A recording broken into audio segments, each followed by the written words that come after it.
Nah, saya mau bicara pada hal yang paling penting. Lelaki di rumah tangga itu punya kewajiban infak. Dalil Quran surah keempat ayat 34 paling kiri sebelah atas.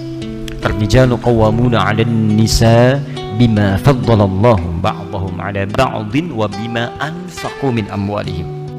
Tolong fokus di sini. Infak pertama, kepala keluarga kepada anggota keluarganya. Saat Dzulhijjah ini, coba antum evaluasi. Bukan hanya meningkatkan kuantitas infak. Saya tidak bicara uang belanja tambah misalnya, atau anak-anak tambah bekal, bukan. Coba Anda evaluasi, memasuki bulan Dzulhijjah ini, selama Anda berikan nafkah untuk keluarga, berapa di antara nafkah itu yang sudah mendekatkan keluarga kepada Allah Subhanahu wa Ta'ala? Cek. Anak-anak disekolahkan di mana? Antum capek-capek cari kerja, dibiayai, tiba-tiba setelah dewasa dia tidak bisa sholat. Jenazah tidak bisa menyolatkan antum. Antum meninggal tidak bisa mengafani antum. Apa investasi antum? Gak ada gunanya di situ. Hanya dunia saja. Kalau cuma mengangkat status dunia, antum ketinggalan. Yang belum beriman pun mereka sudah mengangkat anaknya demi status dunia. Anda pengen anak juara matematika, anak orang lain sudah dapat Nobel.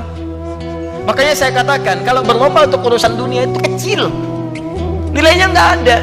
Celupkan air ke dalam gelas, angkat sedikit, tetesan pertamanya dunia. Cuma segitu nilainya. Tidak berlomba untuk akhirat. Begitu Anda lombakan anak Anda untuk akhirat, maka dia akan jadi pemenang termasuk dalam urusan dunianya. Ya, dunia itu seperti bayangan. Kalau antum kejar-kejar, capek, nggak akan ketangkap. Ayo silahkan kejar bayangan, pulang dari sini kejar itu terus. Ya, capek antum. Caranya berbalik dari bayangan, maka bayangan akan mengikuti Anda. Cari akhirat, Anda tidak akan ketinggalan dunia. Silahkan cek orang-orang dulu, mereka penghafal Quran, ahli hadis, tapi ahli matematika juga, ahli fisika, ahli kimia, ahli macam-macam. Dan bukan aib kalau anak kita misalnya sekolah dalam umum, gak ada masalah. Tapi hadirkan nilai Quran di dalamnya, hadirkan hadisnya.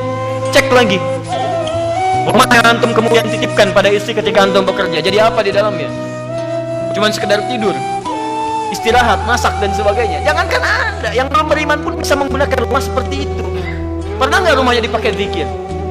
Majlis ilmu, tempat untuk bermunajat kepada Allah, tempat untuk mendidik anak-anak yang dekat dengan Allah. Ada nggak ruangan untuk baca Quran untuk anak-anak? Ada nggak contoh untuk sholat berjamaah? Ada nggak si kecil punya sajadah?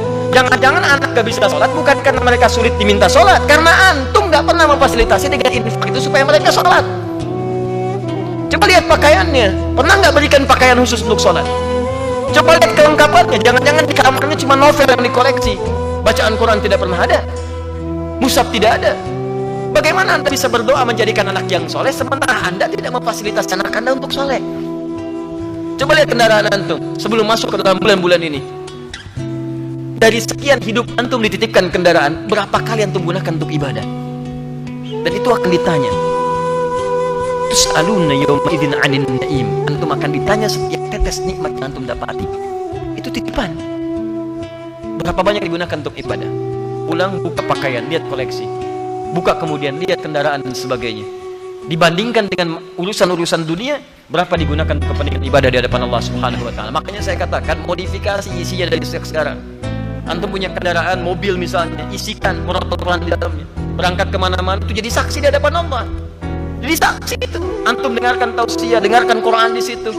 Ya pakai motor misalnya, gunakan untuk yang baik-baik dan seterusnya. Itu luar biasa.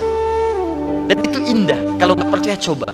Bikin visi dari sekarang, perbaiki keluarga, nafkah yang digunakan, gunakan untuk kepentingan nilai-nilai kebaikan sebagai tuntunan syariat, maka Allah akan titipkan keberkahan di dalamnya.